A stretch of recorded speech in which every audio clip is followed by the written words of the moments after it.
ইলিশ মাছের মাথা দিয়ে কচু শাক রান্না করব। তার জন্য ইলিশ মাছের মাথাগুলোকে হলুদ আর লবণ মাখিয়ে ভালো করে মাখিয়ে নেব।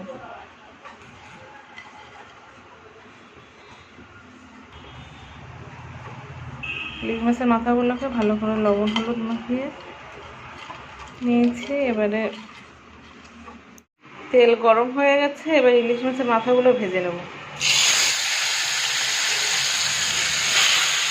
ইলিশ মাছের মাথা দুটো ভাজা হয়ে গেছে। এবার কচু শাকগুলোকে লবণ হলুদ দিয়ে ভালো করে সেদ্ধ করে নামিয়ে রাখা। এবার কড়াইতে কালো জিরে আর কাঁচা লঙ্কা, শুকনো লঙ্কা মধ্যে সেদ্ধ করে রাখা কচু শাকটা দিয়ে দেবো। এবার পরিমাণ মতো লবণ আর হলুদ দিয়ে এটা ভালোভাবে আঁকতে হবে। এবার ভেজে রাখা ইলিশ মাছের মাথাগুলো এর মধ্যে দিয়ে ইলিশ মাছের মাথাগুলোকে এর মধ্যে ভালো করে ভেঙে দিয়ে ভালোভাবে মেশা। ইলিশ মাছের মাথাটা কচু শাকের মধ্যে ভালোভাবে মিশিয়ে দিয়েছি।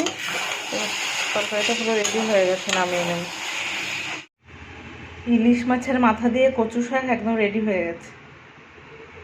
কি অসাধারণ দেখতে লাগছে, খেতেও খুব টেস্টি হয়েছে, টেস্ট করে দেখেছি।